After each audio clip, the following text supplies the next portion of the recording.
This is the Falls Village residence of Jim and Louise March.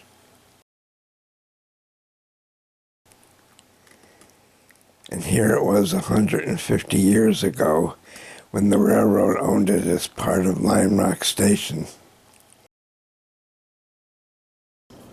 And these are train wheels. And then all the barns and everything were in the back. The mule barns and the big barn in the back there is the horse barn. And there's a ton of horses there in that photograph. Yeah, they're up on the porch. Up on the porch almost. Here on the road driveway. There's like 4 teams of horses there. And one team is 4 horses, and most of them are 2 horses. And this house was built by the railroad company for the teamsters, the guys who ran the mules and the horses. And the railroad built them this house.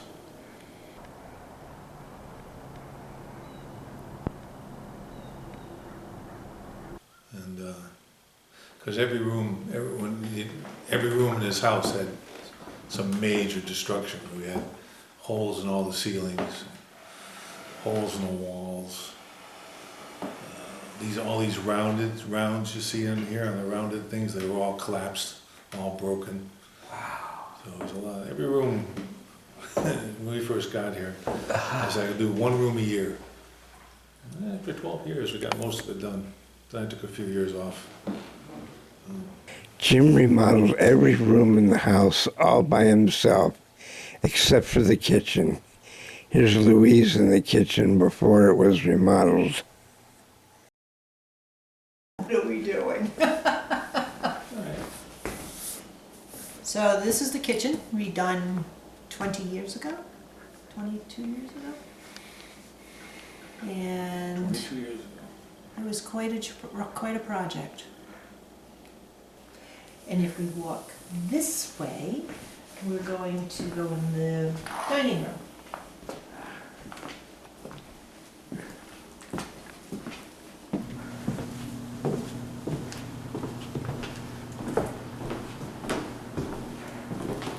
This is an antique Korean kimono. I don't know what they call it, but it's over 100 years old. Wow. Yeah. But one thing, as an old house, they had a lot of closets. A lot of what? Closets. A lot of closets. And I always thought that old houses, they had like shift robes or something like that instead of closets. Trunks and stuff. But no, this is the living room, and we changed it. Dining room. Now it's the dining room. So. Other people have used this as a living room. Yeah.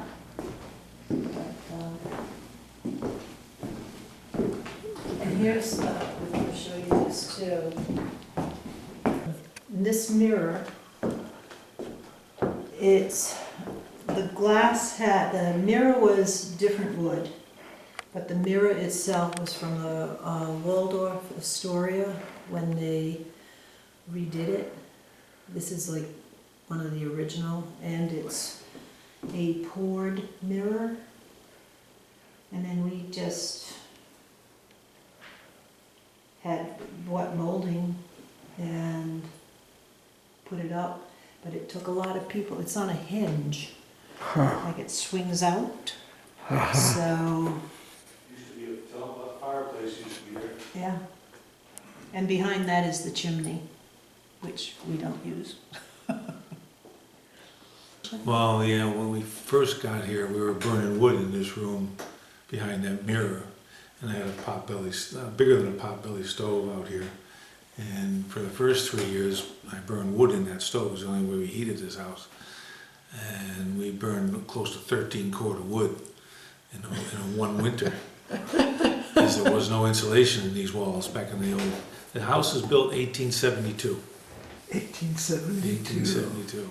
Wow. The railroad came through in 1854.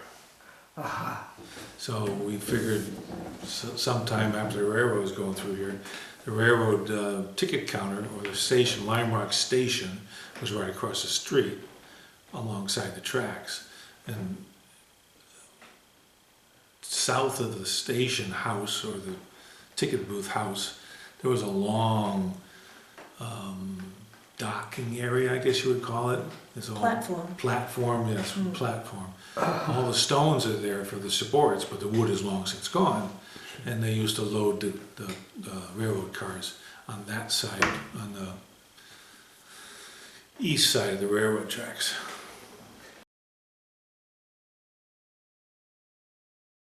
When we first moved here, there was a little lady that lived in the ticket booth house. Her name was Helen Arnott. And when my kids were little, my children were the first, well, Kate was the first child born in 18 years. She was the first child on this street.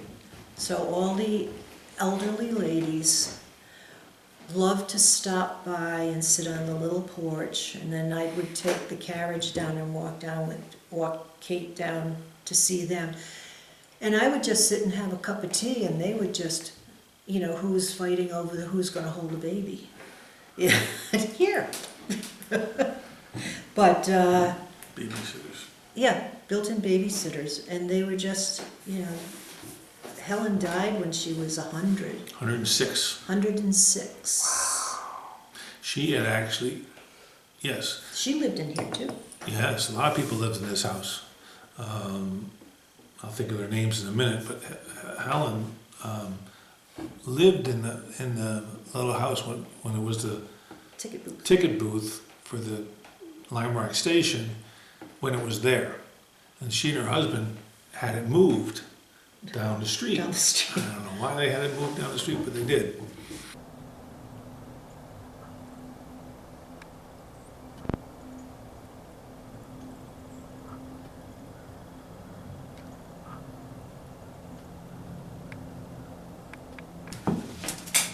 This is the, what Ruth was telling you about, the frieze on the wall that took 3 years for Jim and I to put together. And it took 5 people to put it on the wall.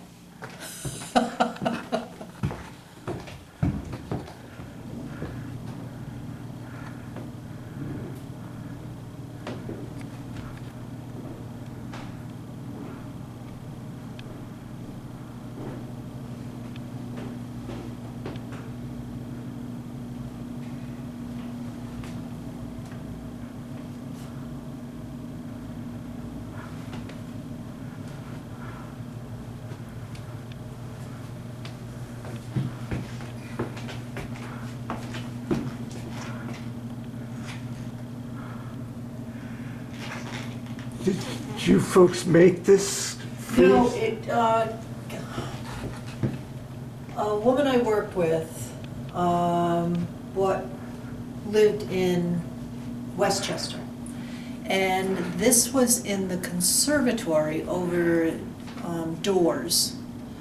And when the new people, when they sold it, the people said, you have to get rid of that, we don't want it. So they had it removed, and they used it as the headboard for their bed. But in moving, it got damaged. So she asked me, she said, "You're an art person. Would you like this?" I said, "Sure." So then it was try to figure out how to get all these pieces together and not have it break more.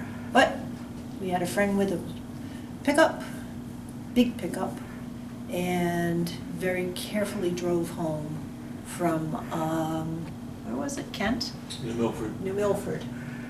So, worked 3 years on putting it together,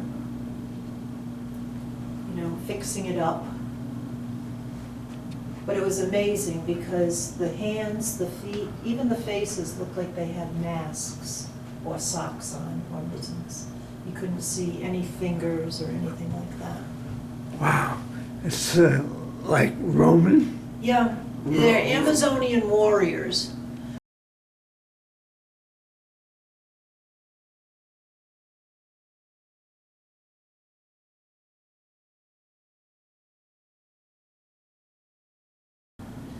It was fun to do, but it took a long time. Yeah, yeah. Good, good. And this is our living room. Whoop. We have two cats in the house, so we have toys. And then we have another cat that visits, and this is his bed. Pretty big bed for a cat. Yeah, yeah. But if you saw him, you'd say, you know, he's big enough.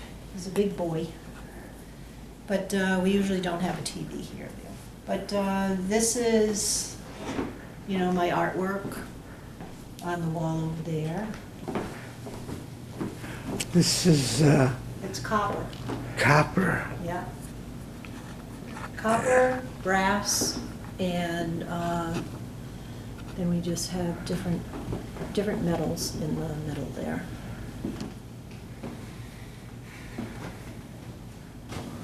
Is this one of your? Yes, that's one of mine. Do you have to heat the metal that you work with? No, I use it's very thin, so you can it's malleable. Ah, And the wires that I use, you can bend, and they're not hardened. yeah. And then I use different yarns and stuff like that. But these are the original moldings, and these are pocket doors. Going all the way. What?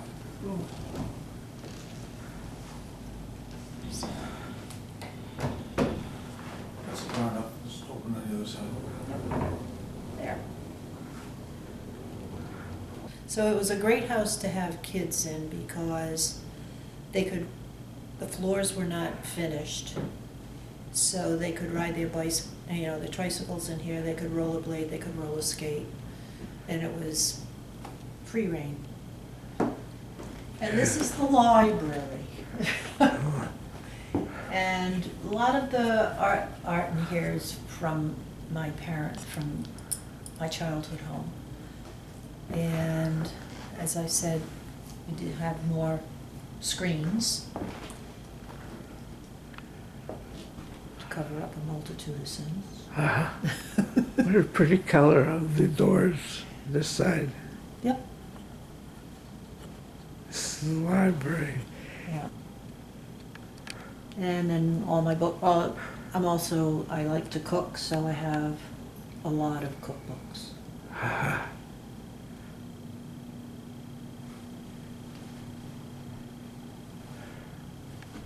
Good, good. I don't think this needs to be there. There. So. Oh, look at this. That's interesting. Solar system. Solar system. Yeah. It's a little dusty. This was the original stairway to the maids' quarters on the second floor. And they are very narrow, because they had little feet. But and it's quite steep. I mean, if you want. Well, go ahead if you like. It's an office above here and then 4 bedrooms. Be careful. Yeah, use the railings, please. This used to be 2 bedrooms. There was a wall in between here, these 2 rooms. And we made it into a TV room. And then when he started his own business, he made it his office.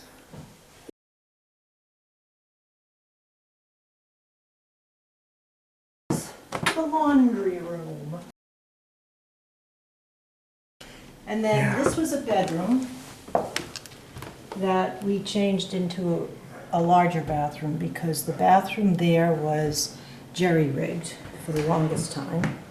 Jerry, what does Yeah. that mean? Well, it was kind of piecemealed together. Oh, okay. Yeah. So, Yeah. and then we just, with 2 kids and stuff, we needed a better bathroom. You know. So.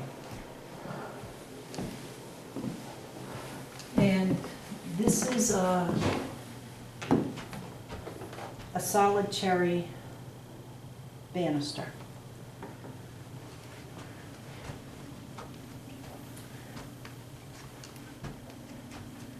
And it wraps around. And that's the original window.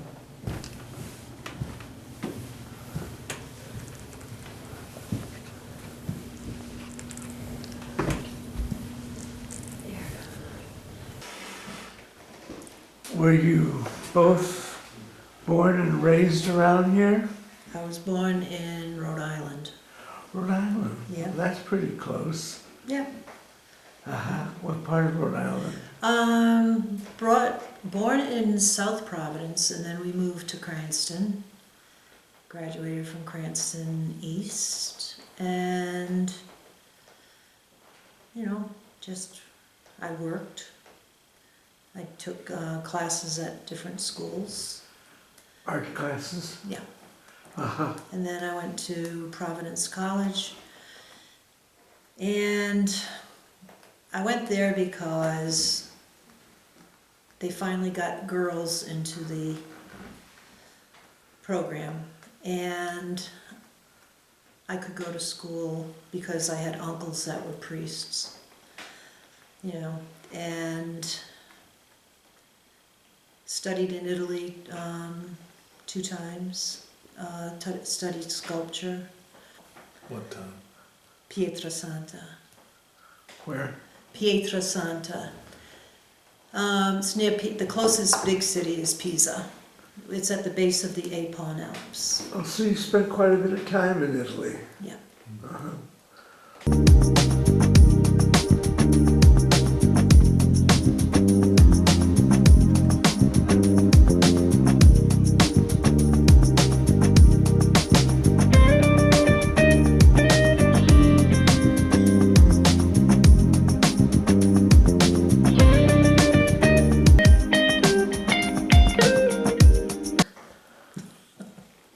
Then you went back to Italy for cooking school, Yep. For my 50th, my friend and I who, 50th birthday. my friend from high school and I always said when we turned 50, we're going to Italy for cooking.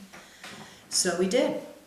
And we went to Florence and spent 2-3 weeks. Couple weeks, yeah. Yeah. And it was phenomenal, phenomenal. So, and then when I came home, Frank Rotolo asked me if I wanted to do Italian cooking at the high school for adult ed. And that I did for a few years. And that was so much fun, Sure. so much fun. I was born in Bethlehem. Bethlehem. Near A Bethlehem, Connecticut. little town Connecticut, of. yeah. And March Farms is a family farm there that my grandfather came here in 1912. He came over as an infant on the boat. From And they- where? From where? Lithuania. Sorry. Lithuania. Lithuania, yeah. Big Lithuania. The family name was Marchikaitis, as opposed to, and we shortened it down. That's another story. But quickly go through the family thing. My grandfather was able to work for a couple years in Waterbury in the brass mills, and then was able to buy a farm up in Bethlehem, which became March Farms in 1915. So 3 years or so, or 4 years after he got here. And that farm is still in operation. It's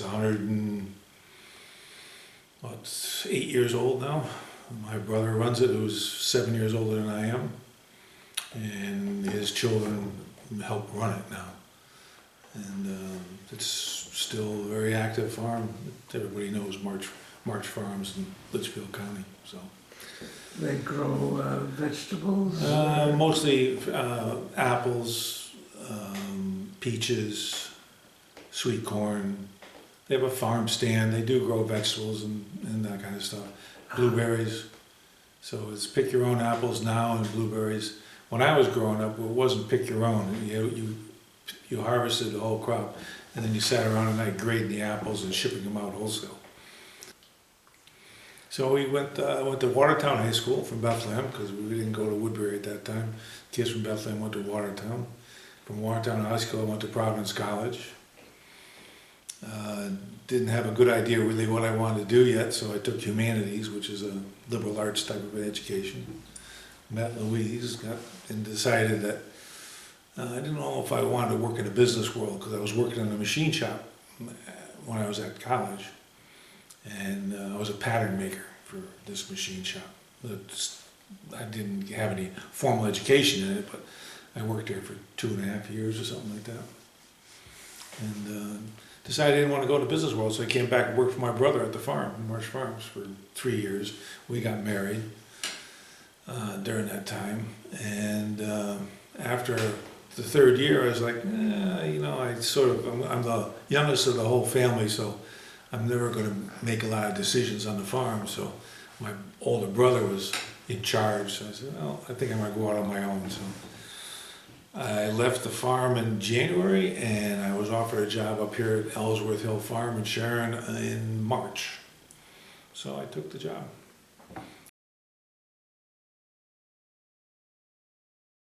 At one time we had 14 people working for us.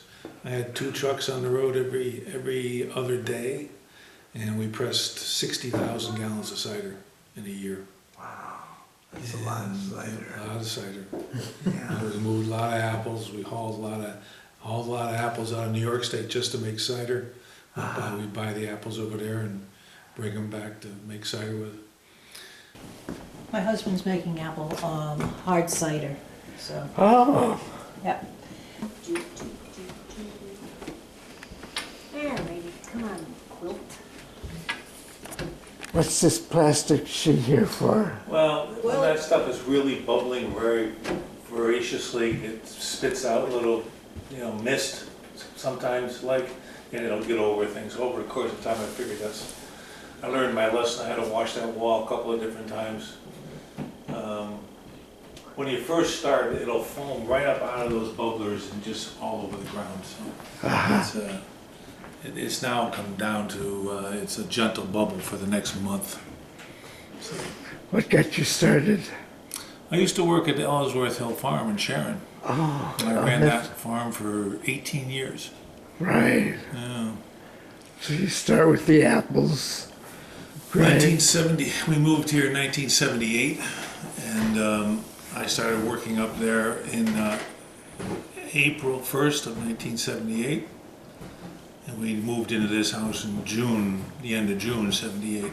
And I was commuting from Bethlehem up to Sharon every day. Every day. Oh yeah, every day. So we used to we have an apple orchard up at Ellsworth, and we pressed cider from 1979 until I left in '95. So my father used to make cider in a barrel in his basement, in the basement of our old family farm. What percent alcohol would this be? This is about 10%. About 10%. I make it a little bit stronger than beer, so you gotta be careful when you start drinking it. But I put it in those 12-ounce bottles, so it's not too bad.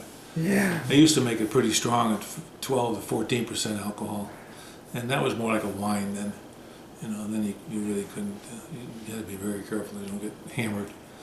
But we've been doing it for quite a few years. Since I think I started probably in '85 or '86 making it. A little bit every year, not a lot. We were making it up at Ellsworth before hard cider became a fad, but never thought that we could ever make any money on it. What did you just add yeast to I it? add yeast to this, and sugar. And sugar. Yeah, there's And then you just let it. about a pound of sugar to a gallon of juice.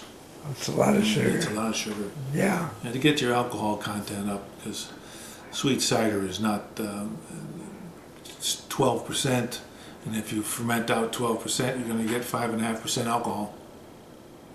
So I dumped some sugar in it, get it up to about 22% on the brick scale, which gives you about 10% alcohol. And then it lasts a long time. And what happened was that probably about 1991 or 92, the New York State tripled their production of apples, and not in 1 year, but gradually building up to that, which wiped out the apple market, and we couldn't sell some of our apples. We picked 2,000 bushel of Golden Delicious, and we could not sell them. Nobody wanted them, so we ended up using those as cider, but still, we're losing money because of New York State. Just had produced too much fruit for that period of time. So what happened was our children had gone to school with Jim McGuire in Falls Village. Jim McGuire had moved up from the city, and he was an old retired retired cop from New York City. And he started his own little business up here because he had nothing to do. And that was a pest control business. So he started this little business by himself, and it grew. And eventually he wanted to retire, and we got to know each other because of our children. And he'd call me up every time he had bees to deal with, because I was taking care of honeybees at the farm at the same time. So I would help him out there once in a while. And eventually it came down to he's going to retire. I said, okay, I'll buy the business from you, knowing that Ellsworth was not going to be able to keep going. So this all happened within 2 years. And next thing you know, I bought a pest control business and became Northwest Pest Control. The bug man. I became the bug man, and everybody knows the bug man. So, so it was a good business. Put my kids through college because I couldn't make it, and with the farming, wouldn't have made enough money to send them to college. So, but I've always been a farmer since I was a little kid, and I got all kinds of stuff growing. I do all the outside work here. Louise does all the inside stuff. I do all the outside stuff. So a lot of apple trees here, and gardens and flowers and that kind of stuff. Roses. So keeps me occupied. Too bad you didn't come in the summer. You could see his garden and his roses. He has gorgeous roses. Yeah. That's my hobby, growing roses. But when our kids started school, I went back to school. That's right. Total opposite of what I was trained in. I went to X-rays, become an X-ray technologist. Oh, really? Yep. So I had to drive to Waterbury 4 days a week, and totally different. But I was one of the oldest students there. There were 3 of us that were older than most of the kids. And I enjoyed it. You know, I'd look at X-rays and say, "Oh, that looks like," and everyone goes, "Put your art background over there. You have to do it this way." Yeah. Oh, all right. No, but I enjoyed working. I enjoyed meeting the people, working with different people all the time. So it was fun. Met a lot of people. And I worked at Sharon Hospital, was the last place I worked. No. Down below. Oh, New Milford. Yeah, New Mildew. New Milford. Yeah, that was fun. There's a different group of people working from a hospital and then going into a group, you know, where you didn't have to do the filing, you didn't have to do the recording, you didn't have to do any. All you did was take X-rays, and I really enjoyed that. You get to meet the people, you do your job, and then you answer their questions, then they just go. Then what? And then they just go. Then just go. Yeah. Yeah. Yeah. But it was, I enjoyed that. It was fun. Good. Good. Have you had any humorous experiences? Well, besides the bear in the kitchen. You had a bear in the kitchen? Go ahead, Louise, it's your story. I was all alone in the house. This was not too long ago. This Maybe about summer. a month ago. No. Yeah, I think about a month. No, a little bit more, but go ahead. I was in my studio bathroom, and I hear this, and I said, what the hell is that? And, you know, I just hear this, so I get up, get ready to approach the door, and I said, wait a minute. So I leaned out the door, and there, standing in front of the refrigerator with the door opened in one paw and leaning against the refrigerator with his other paw, as if saying, what looks good? So then I heard this, trying to think, what is in there that he would like? And I forgot, I had a roasted chicken in there. And he took it, and as he took it out of the refrigerator, he dropped the pan it was in, and then just kind of put it in his clenched paw, and started moseying out the door. And I'm just standing there watching him go out the door. And I'm walking very close to the china cabinet to see where he's going. He just plops himself in front of the fireplace and starts having lunch. Outside. Isn't that funny? Well, thank you, Louise. Oh. Jim. I hope everything comes out okay. I'm sure it will. Yeah. Can't wait Okay. to see it. All right. Thank you. Okay.